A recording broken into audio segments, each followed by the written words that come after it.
My name is Jessica Brooks.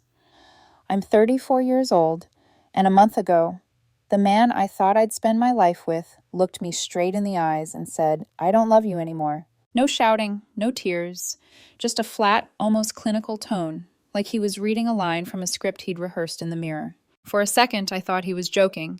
Marcus always had a strange sense of humor, but his face stayed still expressionless. My brain went blank as if the world around me suddenly muted. The only sound was the slow ticking of the clock on the kitchen wall. 9 years together, erased in one sentence. I remember what I was cooking that night, lemongrass chicken, his favorite. He didn't even touch it. He waited until I sat down and then dropped the words like they cost him nothing. "Elena, I don't love you anymore. I think I never really did." My fork slipped from my hand and clattered against the plate. My first instinct was to fix it to fix us. I asked quietly, "Did I do something wrong? Did I miss something?" Marcus shook his head, avoiding my eyes. "No, you've been amazing. I just don't feel the same. It's not you. Not you." The words everyone says right before they break you. For years, I'd carried our household. Marcus had stopped working 7 years ago when his music career became the full-time dream I paid for. I never complained. I believed in him even when his equipment cost more than our groceries. I told myself it was love that real partners carry each other. Now he sat across from me, calm and empty, as if none of that mattered. I kept asking questions I didn't want answers to. "When did you decide this? Was there someone else?" He just shrugged. "It's not about anyone else. I just need space. I feel trapped." Trapped. That word hit like a slap.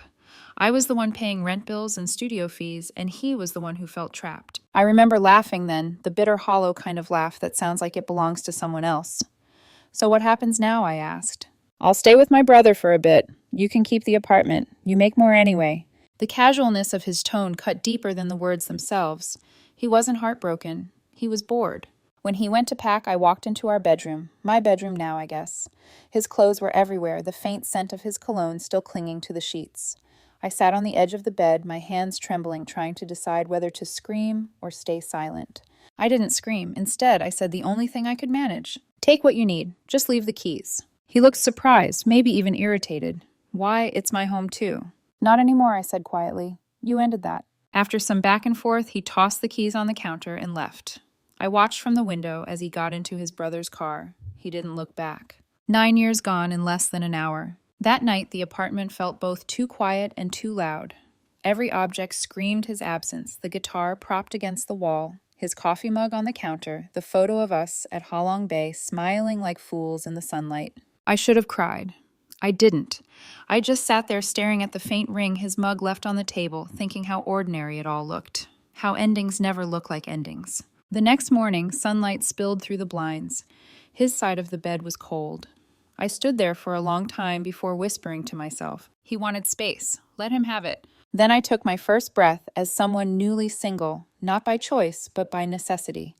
I made coffee black and bitter and opened my laptop. I changed the passwords to every account, removed his name from the phone plan, and scheduled a call with the bank to close the joint account. Each click felt like a small act of survival. When I finally shut the laptop, I realized my hands had stopped shaking.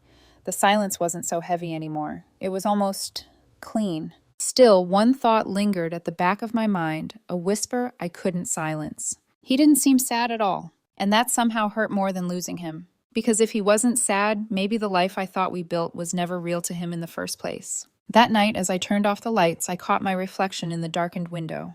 My eyes looked tired but alive. "You'll be fine," I whispered to the stranger staring back. "You just don't know it yet." The day after Marcus left, the apartment smelled like still air and burnt coffee. I hadn't slept. Every time I closed my eyes, I heard that sentence again, "I don't love you anymore." I kept replaying it in my head, the casual way he said it, the shrug that followed. As if 9 years could be folded and stored away like one of his old t-shirts. But grief quickly turned into practicality. If he could detach that easily, I needed to learn how to do the same. By noon, I'd opened every drawer and every app that tied us together. The shared bank account, the car insurance, the Netflix profile that still had his ridiculous DJ Dreams username. Every click felt like tearing a thread. Every confirmation email felt like reclaiming oxygen. Just as I was starting to breathe again, my phone buzzed. Marcus. For a moment, I almost didn't answer, but curiosity got the better of me. "Hey," he said, tone light, casual, like nothing had happened. "Just checking in. How are you holding up? I stared at the phone in disbelief. You're checking in, I asked. He chuckled awkwardly. Yeah, I just wanted to make sure you're okay. It took everything in me not to scream. He ended things, yet I was the one who needed checking on. I'm fine, I said flatly. And you? Good. Staying with my brother. He's cool about it. Pause. Listen. I was wondering, are you keeping my name on the car insurance just until I sort things out? I felt my jaw tighten. No, I'm removing you today. Wait, what? Why would you do that? Because we're not together anymore. He sighed, exasperated, as if I were being unreasonable. You're being petty, Elena. No, I replied quietly. I'm being practical. I could hear the frustration in his voice, the same tone he used whenever he didn't get what he wanted. You don't have to make this harder than it already is. Marcus, I said, cutting him off. You made your decision. I'm just following through. He hung up without another word. That evening, I sat at my desk, surrounded by open Bill's papers and the soft hum of my laptop fan. Outside, the city lights flickered like restless thoughts. I opened our old joint account. My name first, his second. 9 years of shared transactions, his guitars, his music software, the dinners he promised to pay next time. I transferred my balance into a new account under my name only. The screen flashed, transfer successful.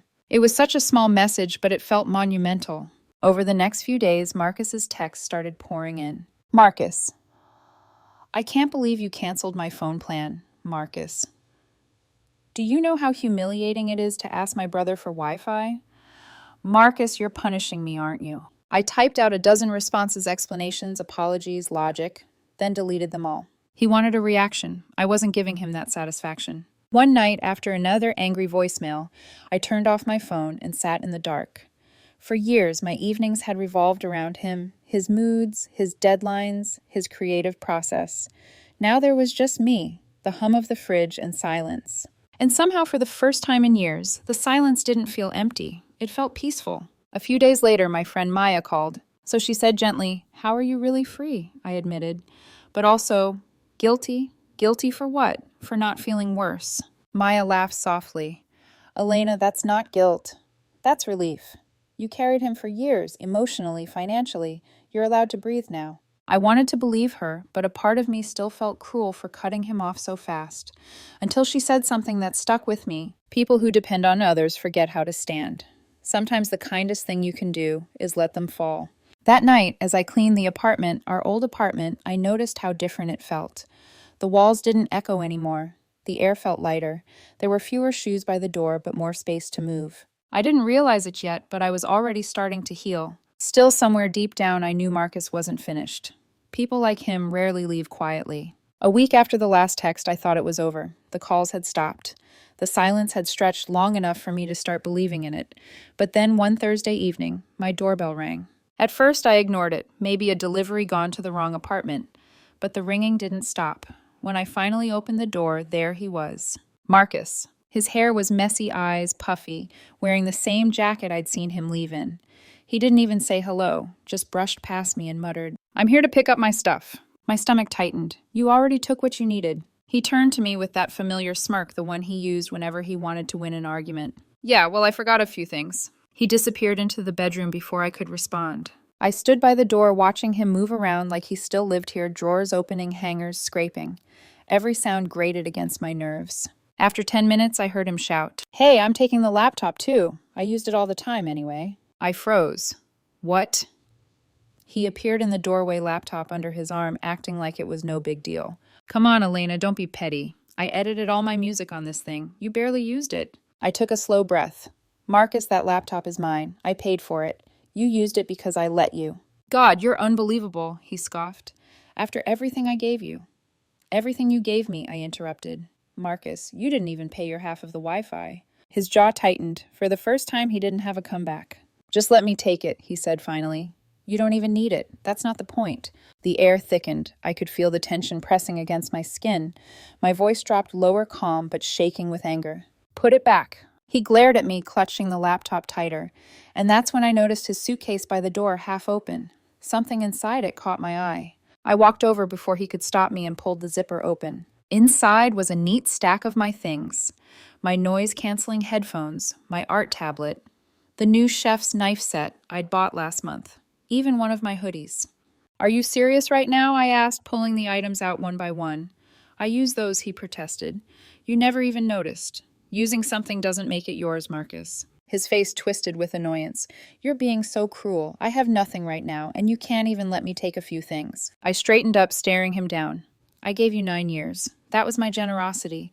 This, I pointed at the suitcase, is theft. He slammed the suitcase shut and stepped closer, eyes glassy with anger. You know what, Elena, you're cold. You always were. No wonder I fell out of love. The words hit harder than I wanted to admit, but this time I didn't flinch. Maybe you fell out of love, I said quietly, because you couldn't stand being with someone who didn't need saving. For a moment, his face softened. A flicker of shame, but it vanished as quickly as it appeared. You'll regret this, he muttered, grabbing his bag and storming out. When the door slammed, the echo lingered. I just stood there staring at the dent his suitcase had left in the wall. That night I didn't cry. I just sat at the dining table surrounded by the small chaos he'd left behind. Receipts, broken chargers, half a bottle of whiskey. 9 years together, and what remained fit into a single trash bag. I poured myself a glass of water, my reflection catching in the window. The woman staring back looked older, sharper, but steadier somehow. When someone learns to take, I whispered, echoing something Maya once said they forget how to earn. I deleted his number that night, not out of spite, but for peace. Because I knew this wasn't really over. Men like Marcus don't disappear. They orbit waiting for gravity to pull them back in. And part of me already sensed his fall hadn't even begun. 2 weeks of silence. That's how long it lasted before my phone lit up again with his name. For a moment I stared at the screen thumb hovering above decline. But curiosity, that cruel, traitorous part of me, won again. Elena, his voice was small, hesitant. I need help. I didn't speak. The same man who left me without warning now sounded like a stranger calling from the edge of the world. I can't find a job, he continued. It's been weeks. Nobody's calling me back. I don't know what to do. There it was, the same tone he used when his credit card got declined, and I quietly transferred money to cover it. This time I didn't rush to save him. I'm sorry to hear that, Marcus, I said, keeping my voice steady. But what do you expect me to do? I don't know. Maybe just help me out for a while, until I get back on my feet. Back on your feet, I repeated softly. You never stood on them, Marcus. You were sitting the whole time, and I carried you. He went quiet for a long moment, then his voice cracked. You're really going to leave me like this, after everything?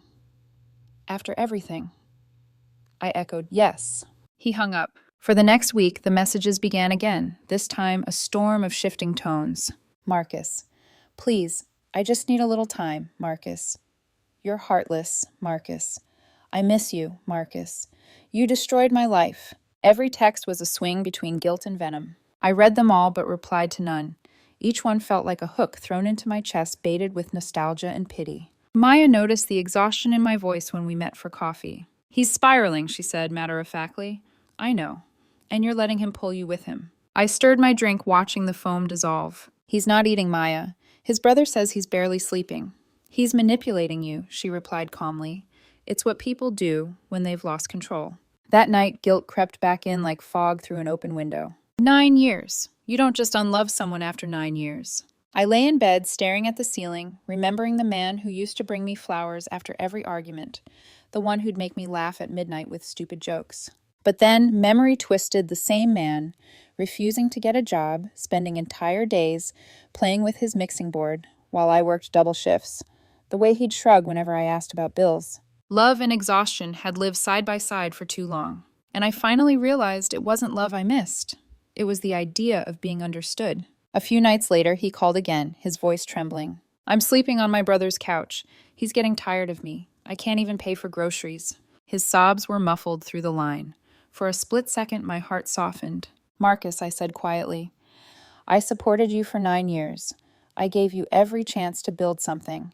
You chose not to. This isn't me abandoning you. This is me stopping. He didn't answer right away. I could hear him breathing shallow, angry. You're cruel, he whispered finally. You could help, but you won't. You'll regret this. Maybe, I said, but at least I'll regret it on my own terms. He hung up again. Days passed. Then came the silence, heavier this time. No more calls, no more texts, just a void that stretched long enough to make me doubt myself. Every time the phone didn't ring, part of me wanted it to, and that scared me, that my peace still depended on his noise. So I started building something new. Small things first. I bought a plant for the windowsill, changed the curtains, painted the kitchen a soft gray. The apartment slowly stopped feeling like ours and started feeling like mine. At night, I'd light a candle, open my sketchbook, and try to draw again something I hadn't done in years. My lines were shaky at first, but they were mine. One evening, Maya came over with wine. "You're different," she said, looking around the apartment. "How so?" "You look like someone who finally stopped apologizing." We laughed, but her words stayed with me long after she left. Because maybe she was right. Maybe I was finally learning what peace looked like, not the absence of conflict, but the absence of control. Still deep down, I knew Marcus wasn't finished. Men who build their worth on others rarely stop when the bridge burns. They just look for another to cross. And soon I'd hear exactly what kind of bridge he found and how fast it would collapse beneath him. I didn't hear from Marcus for nearly 2 months. By then, I had started sleeping through the night again. My plants were alive, my sketchbook full, and my apartment finally smelled like me, coffee paint, and jasmine soap. I thought it was over, until Maya called one afternoon with a voice that sounded half shocked, half amused.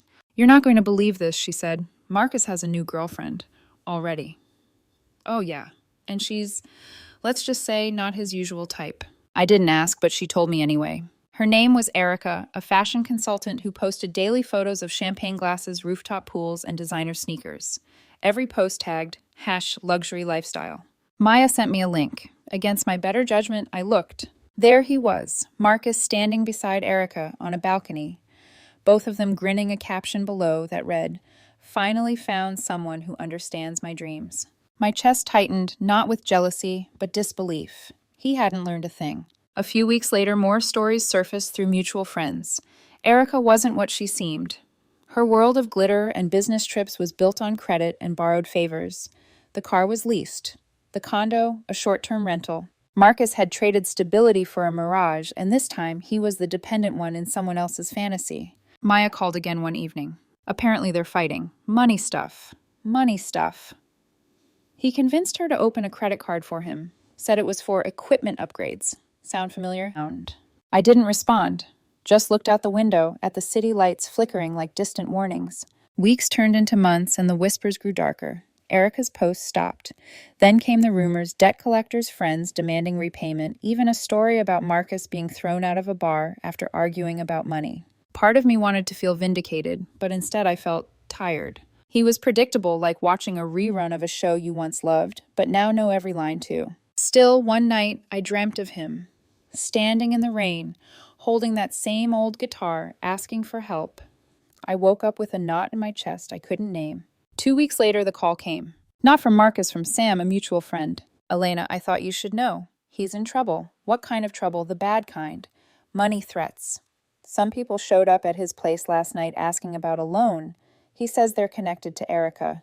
I stayed silent. 9 years of being his safety net, and now I was expected to stretch one last time. "He'll figure it out," I said softly. "He always said he didn't need me." Sam sighed. "He's scared, Elena. You sure you don't want to?" "No." And that was it. The last time I spoke his name aloud, for a long while. A few days later, I saw it, a single post from an untagged account. Marcus sitting alone on a park bench, face pale, eyes hollow. No caption, just a date. That image stayed with me, not out of pity, but as a strange, poetic closure. He'd spent years living off other people's warmth, and now he was in the cold, learning what emptiness really meant. I whispered to myself, "You wanted freedom, Marcus. You found it." But life, as it tends to, moved on without him. By the time spring arrived, I was busy, new clients at work, new hobbies, new laughter echoing through my apartment. That's when I met Jeff. It started simple, an architecture lecture I almost skipped. He sat next to me, offered me a coffee, and within 5 minutes, we were laughing like old friends. He didn't try to impress me, didn't ask what I could do for him. He just listened. It was disarming. When we started dating, I was cautious. Every part of me still flinched at the idea of trust. But Jeff had this quiet steadiness that reminded me what safety could feel like, not dependence, not rescue, just presence. One night, while making dinner together, my phone buzzed. Unknown number.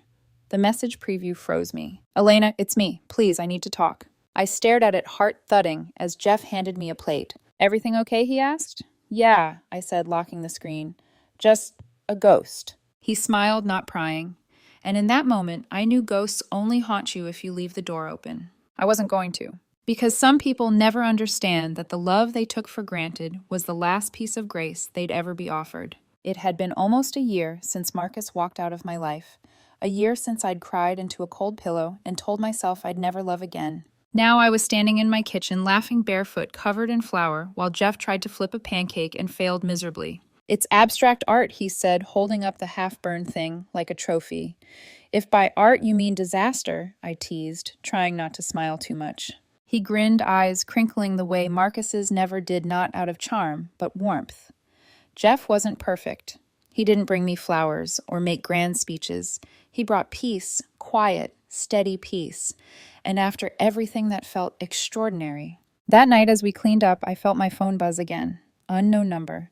I didn't need to open it to know who it was. Still, I did. Marcus, I made a mistake. Marcus, I can't find steady work. I'm drowning. Marcus, I never appreciated what we had. Please, let me come back just until I get on my feet. I stared at the messages for a long time. The words might have broken me once, but now they just made me tired. Jeff noticed my expression. You okay? Yeah, I said quietly. Just an old story trying to start again. He didn't ask. He didn't need to. He trusted me to close the chapter. I typed one sentence. I wish you well, but this is not your home anymore. Then I blocked the number. 2 days later, Marcus showed up in person. It was a Saturday. Jeff and I were painting the living room when the doorbell rang. When I opened it there, he was thinner, unshaven, eyes hollow. Elena, please, he started, his voice trembling. I just need a place to stay for a while. I'll get a job, I promise. I stood there in silence, the smell of paint and jasmine mixing in the air. You don't love me, I said softly. You love the life I gave you. That's not the same thing. That's not true, he insisted. I've changed. Then prove it, I replied. Somewhere else. He looked past me into the apartment, saw Jeff's jacket on the chair, the half-finished paint roller, the warmth he used to call home. His eyes filled with something between regret and realization. You really moved on? Yes, I said. And you should too. For a moment, I almost felt sorry for him. Almost. He stepped back, nodding slowly. You're colder than I thought. No, I said, just done. When I closed the door, my hands were shaking, but not from fear, from finality. Jeff came up behind me, gently placing his hands on my shoulders. Proud of you, he whispered. I smiled, leaning against him. Me too. Weeks passed. Marcus didn't try again. Maya later told me he'd moved out of the city, working part-time at a cafe, sharing a flat with 2 strangers. He was getting by, she said. Barely. I didn't feel joy or pity, just a quiet understanding. Some lessons can only be learned alone. 6 months later, Jeff and I took a trip to Dalat. It rained the whole weekend, the kind of soft, endless rain that makes the world smell like beginnings. We spent hours walking under one umbrella, laughing about nothing, taking pictures we never posted. That night, lying beside him in a small mountain cabin, I thought about everything that had happened, the heartbreak, the silence, the rebuilding. And for the first time in years, I felt no anger, no ache, just gratitude. Because Marcus taught me something I couldn't have learned any other way. That love without respect is just dependency in disguise. That giving someone everything means nothing if they don't value anything. And that peace, real peace, begins the moment you stop trying to fix what's already decided to break. Months later, while cleaning out an old drawer, I found a photo of Marcus and me from years ago. We looked happy, young, reckless, unaware of the storm that waited ahead. I almost threw it away, but didn't. I slid it into a box marked Past Life and tucked it into the closet. Not out of sentiment, out of closure. Because the truth is, I don't hate him.